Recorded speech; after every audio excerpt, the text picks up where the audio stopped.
Oman থেকে প্রবাসী ভাই বোনদের জন্য একটি অত্যন্ত গুরুত্বপূর্ণ এবং জরুরি সতর্কতামূলক খবরের আপডেট রয়েছে। ওমানের রাজধানী মাসকাট গভর্নরেটের সিব এলাকায় রয়্যাল ওমান পুলিশ ROP একটি বড় ধরনের বিশেষ অভিযান চালিয়ে নারীসহ মোট 37 জন প্রবাসীকে গ্রেপ্তার করেছে।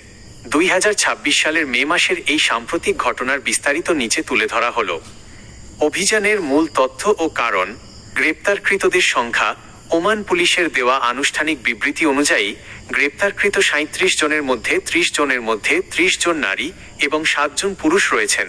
অপরাধ কারণ: তারা প্রত্যেকেই ওমানের শ্রম আইন, লেবর ল এবং বিদেশিদের রেসিডেন্সি আইন, ফরেনার্স রেসিডেন্সি ল লঙ্ঘন করে দেশটিতে অবস্থান করছিলেন। সহজ কথায়, তাদের অনেকেরই বৈধ ইকামা বা রেসিডেন্সি কার্ড ছিল না, কিংবা তারা যে ভিসায় এসেছিলেন সেই নিয়ম অমান্য করে অবৈধভাবে কাজ বা বসবাস করছিলেন। যৌথ অভিযান। মাসকাট গভর্নরেট পুলিশ কমান্ড এবং Al Seeb special police task unit যৌথভাবে এই বিশেষ চিরুনি অভিযানটি পরিচালনা করে। গ্রেপ্তারকৃতরা সবাই এশিয়ান এবং আফ্রিকান বিভিন্ন দেশের নাগরিক। বর্তমান পরিস্থিতি ও আইনি প্রক্রিয়া। ওমান পুলিশ নিশ্চিত করেছে যে আটককৃত এই 37 জনের বিরুদ্ধে ওমানের প্রচলিত আইন অনুযায়ী প্রয়োজনীয় আইনি ব্যবস্থা এবং মামলা প্রক্রিয়া চূড়ান্ত করার কাজ চলছে। আইন অনুযায়ী বড় কোনো অপরাধের রেকর্ড না থাকলে এদেরকে নিজ নিজ দেশে ডিটেনশন সেন্টারের মাধ্যমে দেশে ফেরত পাঠানো করা হবে। ওমান প্রবাসীদের জন্য জরুরি বার্তা ও সতর্কতা। ওমান সরকার 2026 সালে এসে তাদের শ্রমবাজার এবং ফ্রি ভিসা বা অবৈধ ইকামাধারীদের বিরুদ্ধে কড়াকড়ি আরও বাড়িয়েছে।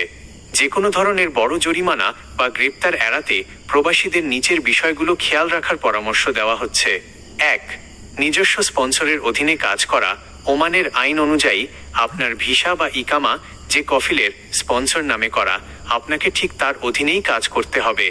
অন্য কোথাও কাজ করলে তাকে ওমানের আইনে অবৈধ ধরা হয়। 2. ইকামার মেয়াদ চেক করা। আপনার রেসিডেন্সি কার্ড বা ইকামার মেয়াদ শেষ হওয়ার আগেই তা নবায়ন রিনিউ করে নিন। 3. পুলিশি তল্লাশি। বর্তমানে মাসকাট সহ বিভিন্ন শহরের আবাসিক এলাকা ও বাণিজ্যিক এলাকাগুলোতে নিয়মিত টহল ও চেকপোস্ট বসানো হচ্ছে। তাই বাইরে বের হওয়ার সময় সবসময় নিজের আসল বা বৈধ কাগজপত্র সাথে রাখুন।